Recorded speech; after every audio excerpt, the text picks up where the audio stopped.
All right, welcome you all. This is Baron Baptiste. Welcome to Disrupt the Drift. It's always good to be here with you. Thank you for your participation. The world is in a very weird place. And here's my friend David Masters. How you doing, David? Fantastic. Better when I'm with you, bro. Yeah. And you and I were just talking about the world is, we were talking about how it seems like the world is in a gaslit state. Yeah. Like nothing is as it seems. Something doesn't smell right. Unless, look, a lot of people live in a bubble. A lot of people are just, in a bubble, or they're just on survival, making ends meet, working, taking care of their families, doing what they have to do to live in life and survive in life. And not so present, but to what's going on in the world, just this kind of get from the government down to the local level, to communal level, communities. There's something strange in the air. And I think even people who live in the bubble feel that. And what we're about here is shining some light, bringing some truth, as we know it, as we understand it. And it's an opportunity to tear down those walls of mediocrity and deception. Nothing is quite as it seems. What's that Al Pacino movie? I think he was training. They were training a CIA agent. Oh, a Training young agent. Day. I think it is. Is it Training Day? And there was a motto in there that nothing is as it seems. Yep. That's right. Everything is a test. Yep. It seems like we're living in that simulation. True. Man, that's a good one. Got to go back and watch that movie again just so you could see that everything that was done to these recruits, there was a secret motive or a secret ulterior reason for the way that they were set up. Yeah. That leads perfectly into the question that someone sent in today. Thank you, whoever sent the question. Appreciate it. Appreciate you. And by the way, you all, please send your questions to disruptingthedrift at baronbaptiste.com, disruptingthedrift at baronbaptiste.com. You can also watch these episodes on YouTube, my YouTube channel, Disrupt the Drift on YouTube. Check it out. Like the channel, subscribe, follow the channel, leave your comments like that. We want to hear from you. So share with us, participate, and be a part of this growing movement. So here's the question. It's a longer question. I'm going to break it up a little bit. I'll read the first part of it. So, in your experience, how do you navigate the challenge of discerning others' true intentions, especially when you sense something might be off? I've not been great at recognizing people who have ulterior motives, and that's left me in a position to have been taken advantage of, especially in work situations. Boy, that's so good. I go back to what Ronald Reagan said, first of all. He said, trust but verify. So the question is, are you being naive and hoping that somebody comes along and they're saying to you, I want to be your friend and I want to help you and everything's going to be okay. And the question is, are you blindly putting your trust in people? Because if you do that, you're setting them up to take advantage of you without knowing it. Now, the two words ulterior motive mean a secret reason. And then the question goes to, do people actually themselves know that they are operating on a subconscious level where they do have ulterior motives that they themselves are not even aware of? And I think most people are. Often it's like that, right? Yeah. As you're speaking, when I was younger, this had happened to me, especially when I was less experienced in life. You get caught up in the emotion of enthusiasm with others too. Yes. People they're enthusiastic. They want to work with you. They want to be your friend. They want to help you. And then you shake hands on that. You take them on as whatever, if it's a partnership, if it's a business partnership, if it's a friendship, if it's some opportunity. And if you get caught up in the emotion, it's what I had to learn. Getting caught up in the emotion, the feel good emotion it blinds you. You lose your sensibilities. You lose that kind of sense, that of an intent of where someone's coming from, whether they're aware of it or not. I think, to your point, a lot of times people are just operating out of pure emotion and enthusiasm, but they don't even realize what's driving them, like their true intent. Here's the second part of the question. It says, I believe that if someone's intent is to take advantage, that intent will eventually become apparent. But I want to learn how to recognize that sooner and before the damage is done.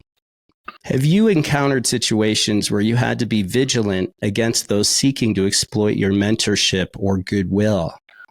I'll say this, and then I want to hear from you. I'm curious about this, but in leadership situations, there's always the dance of balancing the risk of investing in people with the potential rewards of that, and how to ensure that the majority of your contribution in others turns out to be positive.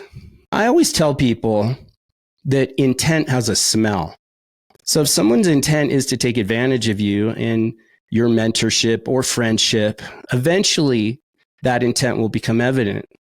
It's not always immediate. Sometimes you interact with someone and something just feels off and you don't know what that is, but trust that, because in my mind, that's a signal of some true intent that's present in the moment, in the interaction.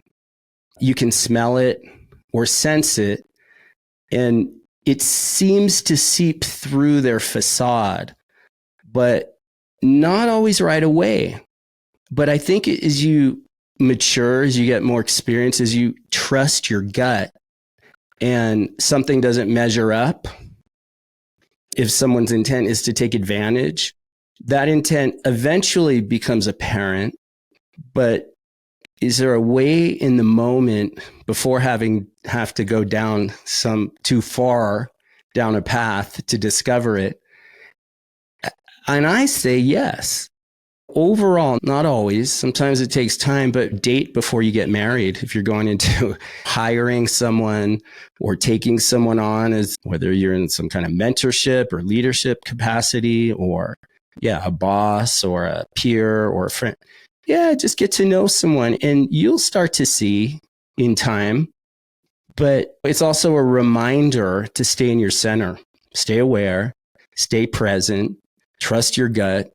Because unfortunately, there are individuals out there who will seek to exploit the support and opportunity you offer them. So I want to hear what you have to say. Last thing I'll say about it. With that said, I've learned that if you invest in 10 people, the majority, say 9 out of 10 of them, will reciprocate positively.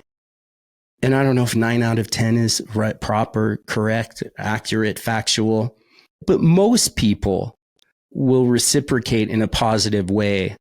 But you have to be, again, aware and in your center to know how big of a relationship or partnership or commitment are you speaking to? And I wouldn't rush to go into anything.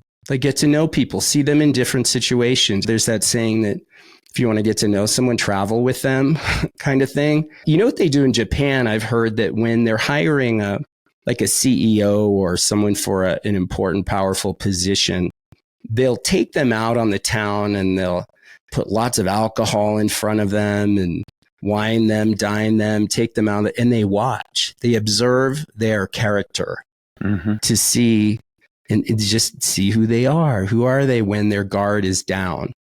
Like that, and get to know people. If you're looking into a bigger kind of, I don't know if it's commitment or something like that with someone, get to know people. Be present to not just taking people on too fast.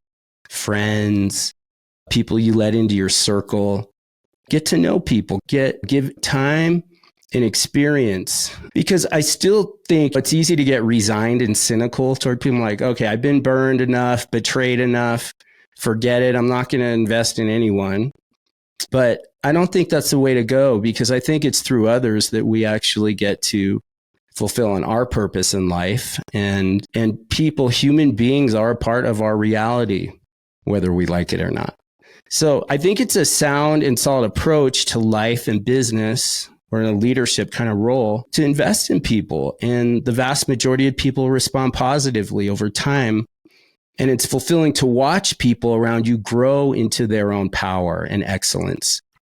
But I think the bottom line is it's about trusting your instincts to discern genuine intentions from those that are self-serving, and people who have what I'll call a counter intention to your intention. Their intention is in opposition to your intention. Again, whether they are aware of it or if it's a blind spot or not for them. But as a leader, the goal is to, and when I say leader, if you're a leader in your business or you're a leader and you're a manager or something like that, or just a leader in your own life, you want to create an environment where the people around you, you trust. They have your back. They know you have your back, and you're allowing people to grow around you. What do you see? What's your take on it, David?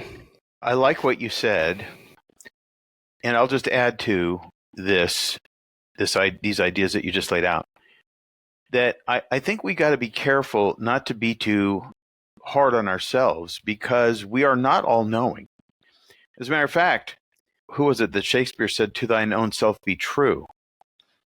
And so if you're true to yourself, if you know that you can be true to yourself and trust your instincts, then what you'll do is you'll rely more on your own sense of intuition than you will be on other people. And by relying on your own instincts, in other words, and I want to say the word intuition, more than what other people can offer you, your own sense of things hangs in a different balance, because you are directly affected by your own either agreement or disagreement with things and ideas and people that you come in contact with. And I don't know if you ever noticed, but children have a powerful set of instincts when it comes to people. And sometimes a child will just come in contact with somebody and just recoil. Like they just sense something about that person. They themselves don't know what it is, but they feel like, oh my gosh. And they start to cry and they start to act out and they want to get away from a person. Have you ever seen a mother try to hand a young baby to somebody that they don't know? That baby just scratches and claws to go back to the mother. The child knows the mother, doesn't know this person, and the child has this sense of things. Now, danger. Yeah, something like that. Yeah. They themselves don't know. And see, this is what's so amazing about tuning into your own intuition, because it could be any number of things. You just there's so many potential facets of what could be wrong in a situation. But the interesting word that comes up in the question is the word ulterior. And I looked at the etymology of the word, which I love to do, by the way, and I think everybody should. From the 1640s, the word begins with the definition, on the other side of. And from the Latin, ulterior, more distant, more remote, farther, on the farther side. And then the comparison of alter, that means beyond. And then from the suffix, from the pi root al, beyond, the sense not at present in view or consideration. Okay, so the sense not at present in view or consideration is the part of the ulterior motive thing that only your intuition can alert you to. And so what I'm saying is, let's not be too hard on ourselves, because we are not all knowing. We do depend on other people. We have symbiotic relationships with people at work and in relationships. We have a sense of relational, how can I say this? In relationship to other people, we need to trust other people. But at the same time, how do we know that we can trust other people? And I go back to intuition is so powerful that it is like a sixth sense in that sense. And the word intuition, derived from its origin, means to know without reasoning. So there's no way that you can attach any previous experience to an intuitive hit on someone or something. There's no yesterday attached to it. There's no today attached to it. It's just something doesn't feel right. Yeah. You said intuition is knowing without reasoning. Yes. Yeah, very good. Reasoning is if you're operating out of reasoning with people, or another way of saying it, if you try to figure people out, if you want to know people, it's not going to be through trying to figure them out. Yeah. That's coming from a head place. Right. It's intuition to me is what's present. If you want to know someone, be with them, be present, just be, open your eyes, open your ears, no emotion, no, not interacting with your thoughts about the person, but be present with the person. If you really be with someone, you'll know them.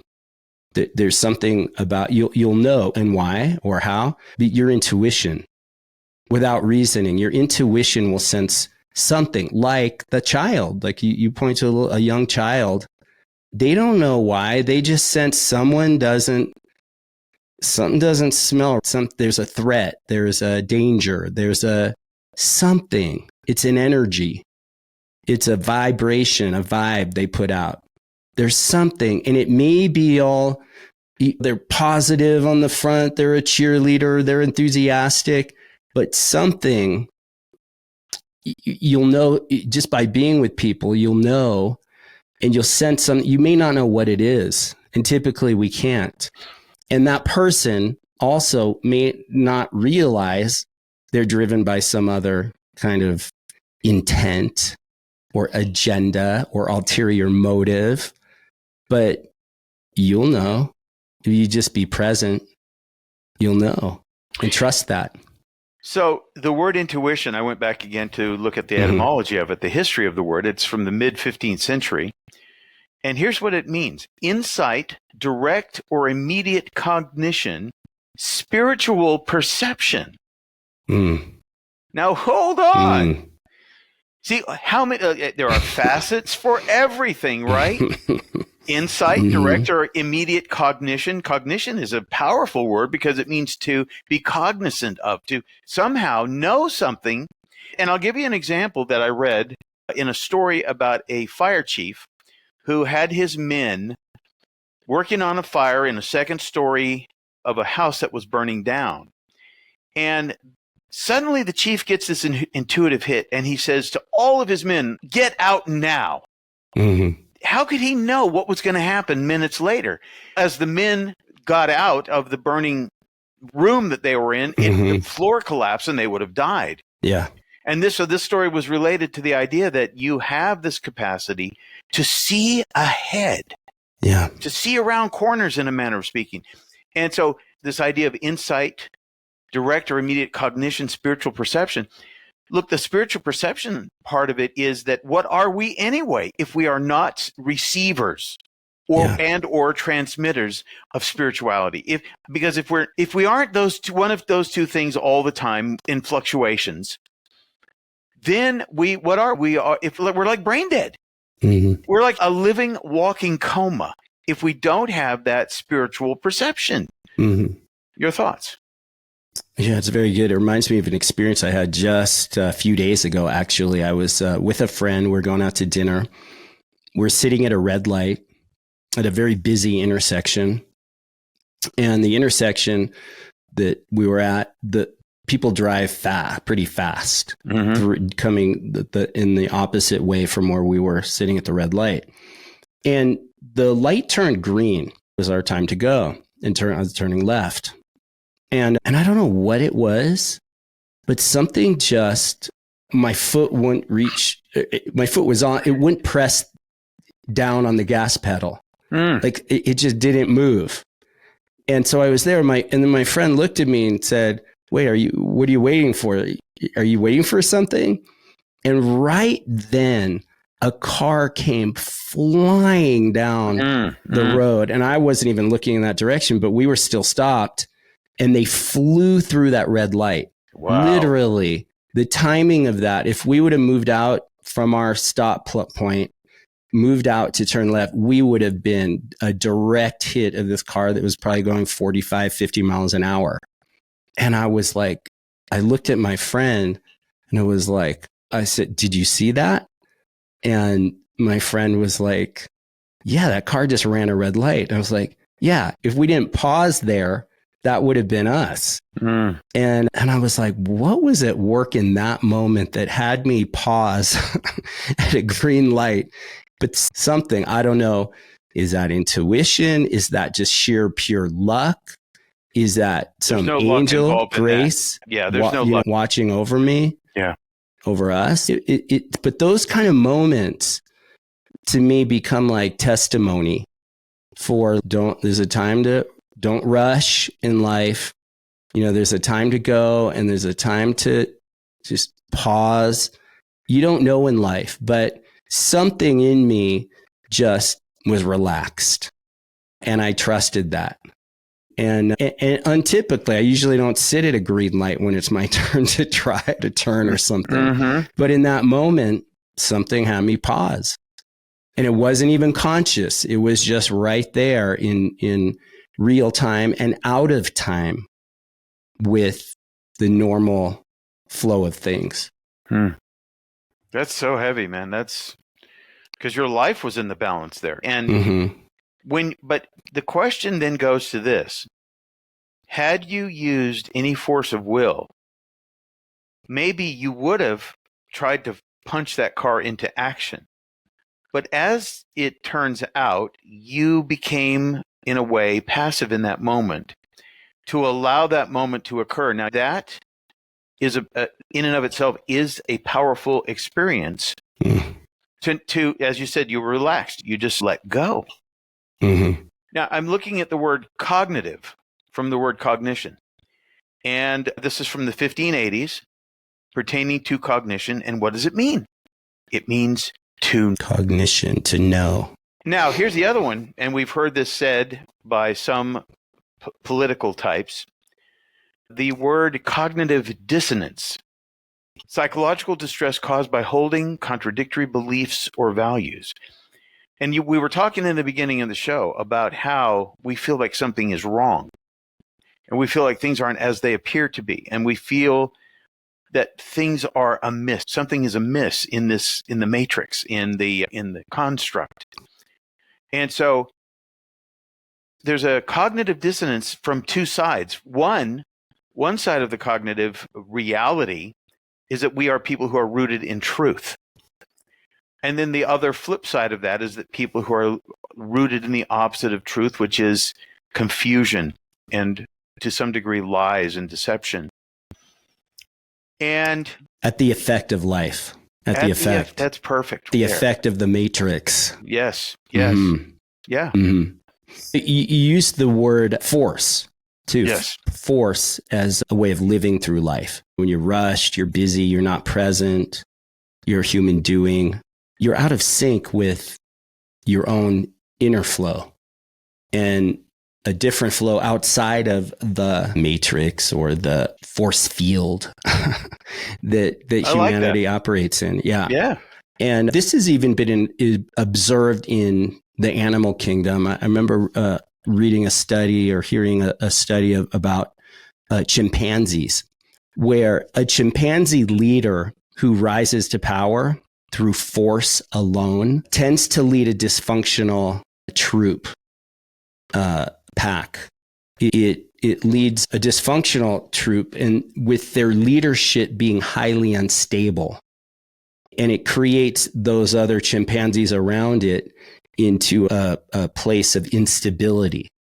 And this points to the reality that power, especially when sought for its own sake, rarely leads to fruitful or stable outcomes. If you're using force, you disrupt a kind of stability, a kind of natural flow of things where things can be, I think it was Aristotle who said true power is the ability to be and let be in moments. There's like this ability to, you're being and you're being present. And that has a wholly different outcome or a rising moment. Einstein said about intuition, the only real valuable thing is intuition. He said that about what? Intuition. Yeah. Say that again? The only real valuable thing is intuition. Now, Wow.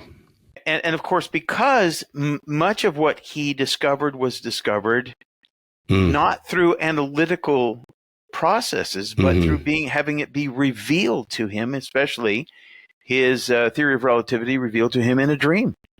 That's why no other scientists at the time and experts at the time could even fathom what he had discovered, because it wasn't coming exactly just right. out of, And here's another one for you. All great men are gifted with intuition. They know without reasoning or analysis what they need to know. That's Alexis Carrel. That's one of the better, more powerful quotes on intuition. But it is not a process of analytical breaking down of things and trying to figure it out, as we were talking about. Yeah. Very good. Anything else? Any last points before we wrap up here?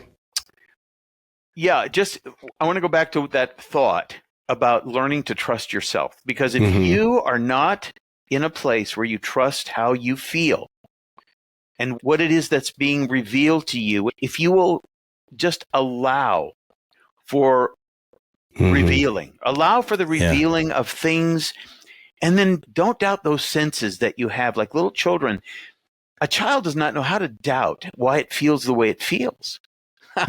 If you think about that, that's pretty powerful. Yeah. We learn to doubt the things that we feel. We don't quite understand. We see the flags. We see the flags. We see the signals. Things aren't matching up. Things don't smell right with someone. And we doubt that. And we step over it. Yeah. Listen to what this says. Intuition is seeing with the soul. That's Dean Koontz. One more from Malcolm Gladwell from his book, The Blink. Insight is not a light bulb that goes off inside our heads. It's a flickering candle that can easily be snuffed out. Wow. Yeah. See, people got to go into the deep dive with this stuff and just start to think about, question, why am I not listening to myself? Why do I not trust myself? And you've been made by the outside world not to trust yourself, to think that you don't really have that ability to know for yourself. Yeah. And to remember who you are, you're a spiritual being. Yeah. And to come from a place of being with life. I heard some Buddhist guy, he defined mindfulness as relational with things and people. So when you're being mindful, aware in that sense, that meditative sense, you are in relationship, like true relationship with things and people and experience. And notice when you're not being mindful in that way, when you're not being aware, when you're not being with your experience, when you're not being with people. Instead, you're in your head figuring people out, trying to, now especially if you've got this distrust driving you, and then you're always trying to figure it out, sort it out. Can I trust this person? No, just stop, pause, drop in, be with those people and be in that relatedness. And you'll see, and I like what you say, allow things to unfold. Allow. The word is allow. Sometimes we get caught up in, I've got to choose. I've got to decide. No, how about step back and allow things to unfold and trust yourself? Yeah. All right. Really good, you all. And one last thing, actually, just around, if you cultivate an environment around you where you don't have to micromanage people and relationships, which frees you up. It allows you to focus on building and expanding, if it's your business or being creative, working on things that are important to you. But you have to create the environment with people around you that are trustworthy and worthy of your trust. And so this is where you need to trust your intuition. And again, date before you get married. No matter how good something sounds, or no matter how good their sales pitch is, and how emotionally you get wrapped up in that, just wait, step back, pause, get present, open your eyes, trust yourself, because that kind of, it empowers you, but it also empowers others around you. even those who have a malintent or a hidden agenda that they don't even realize they have, it empowers them for you to not go down that rabbit hole with them and stay true and keep aiming true. All right, you all, thank you. And we want to hear from you. Lee, if you're watching on YouTube here, will you go into the comments and give your insight out of this conversation? What do you see, or what do you agree with, or what do you disagree with? If you agree that your intuition is a place to come from and listen from and observe others from, I agree with coming from intuition. Put that, or I disagree, and say what you disagree. What is it? What's a better way that you see? I'd love to hear and see your comments. So do that with you. Will you please keep disrupting and rising above the drift in your life, beginning in your own mind, and challenge the norm and create new narratives for your life. This is Baron Baptiste signing off. Until next time, stay true, stay bold, stay blessed, and peace be with you.